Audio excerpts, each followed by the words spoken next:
said the same. He said the same thing. I don't believe, and he doesn't believe that there are kids, because you don't yank around and use alleged. Never heard of a The royal family is in complete meltdown mode, and this time there's no escape from the truth. A mysterious woman calling herself DL has just dropped the most explosive bombshell in royal history, claiming she's the biological mother of Archie and Lilibet.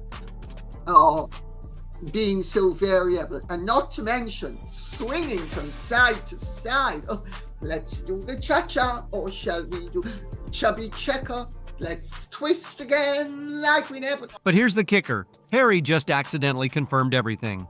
The royal family is scrambling tonight, and this time there's nowhere left to hide. A mysterious woman using the alias DL has just stepped forward with the most explosive allegations in royal history, claiming she's not just a surrogate, but the actual biological mother of Archie and Lilibet. This isn't some tabloid rumor or internet conspiracy theory.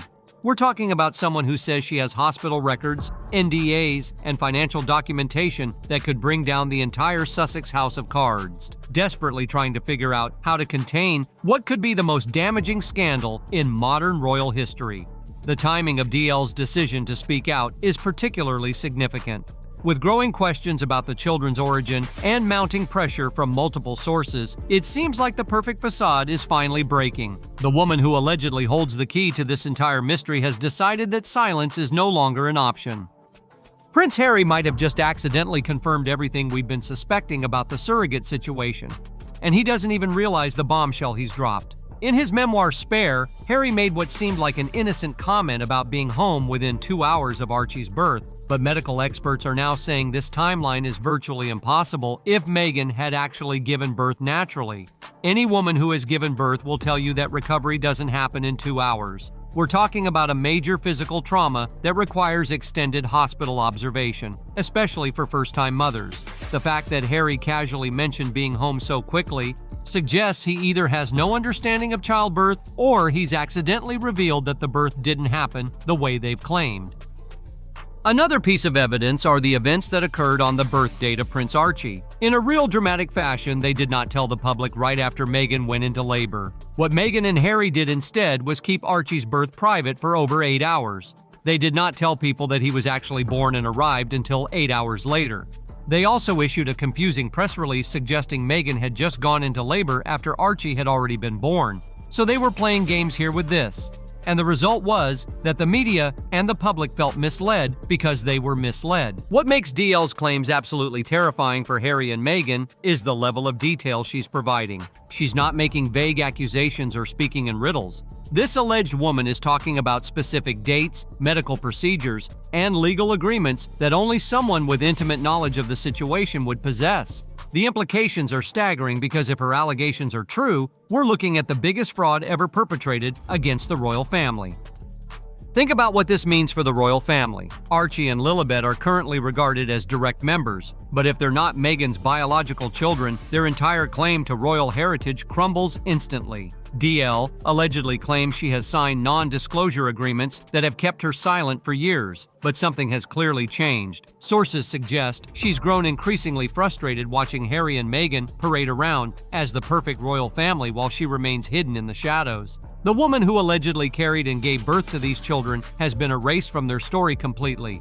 But Harry's timeline problems don't stop there. His own account of the birth is filled with inconsistencies that become more glaring the closer you examine them. He describes rushing to the hospital, but then mentions being home almost immediately afterward. Where's the extended labor? Where are the hours of recovery? Where's the natural bonding time that new parents typically spend in the hospital?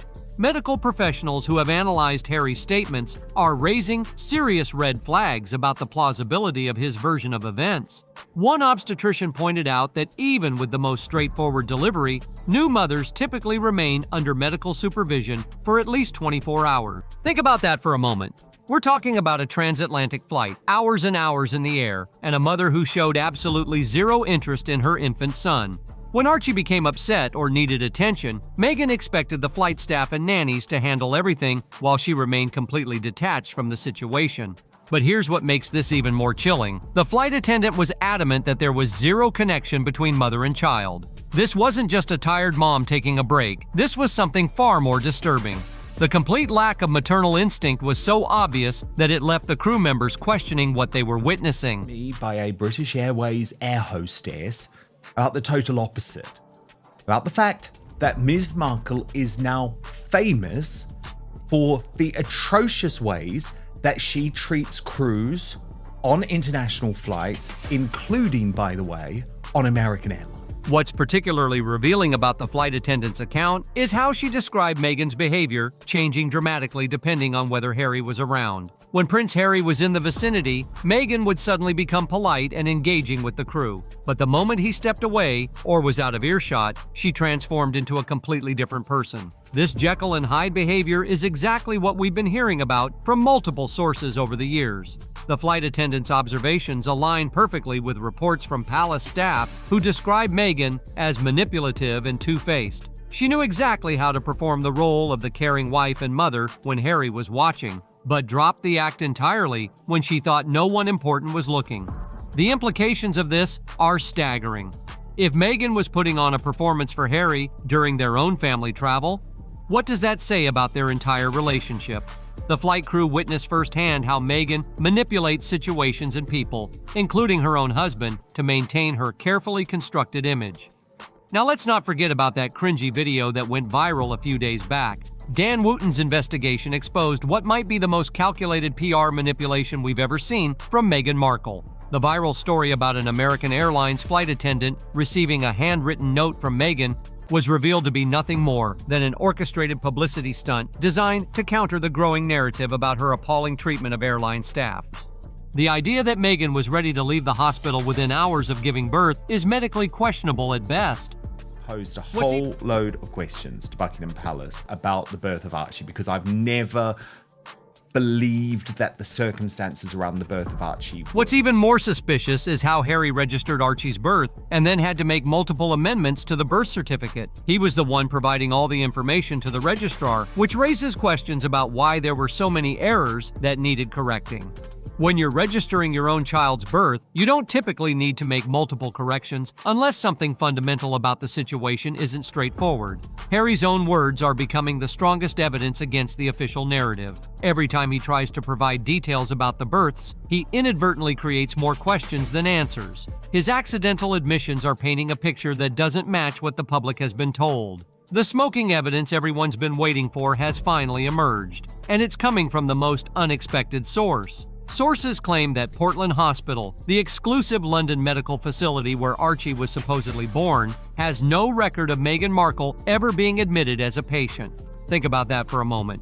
We're talking about one of the most high-profile births in recent royal history, and the hospital has absolutely no documentation of it ever happening. This revelation is absolutely devastating because it completely contradicts the official birth story that Harry and Meghan have been pushing for years. Remember, they initially claimed Archie was going to be born at Frogmore Cottage in a planned home birth. Then suddenly, without any explanation, the story changed to Portland Hospital.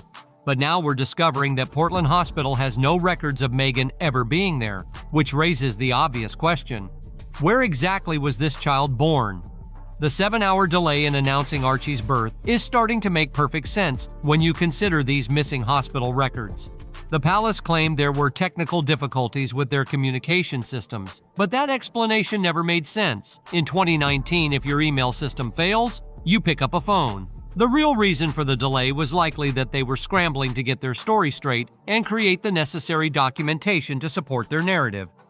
What Dan Wooten uncovered about that South Africa flight is absolutely devastating, and it's coming from someone who was actually there, watching everything unfold in real time. We're talking about a senior British Airways flight attendant who approached Dan directly during one of his own flights, completely unprompted, because she was so disturbed by what she witnessed that she felt compelled to speak out. This wasn't some random crew member looking for attention. This was a seasoned professional who had been working international flights for years and had never seen anything like Meghan's behavior toward her own child. The flight attendant told Dan that during the entire journey to South Africa in September 2019, when Archie was just 4 months old, Meghan refused to touch or look after him even once. Between their $2 million security costs, property taxes of $288,000, mortgage payments on their $14.65 million Montecito mansion, and the cost of maintaining their remaining staff, they're hemorrhaging money faster than they can bring it in. Their lifestyle has become unsustainable, and these staff cuts are just the beginning of what promises to be a much more dramatic downsizing of their operations. In these circumstances, if the surrogacy rumors turned out to be true, things will get very bad for both Prince Harry and Meghan. We're not just talking about embarrassing headlines or damaged reputations here. We're looking at a constitutional crisis that could fundamentally alter the British monarchy forever.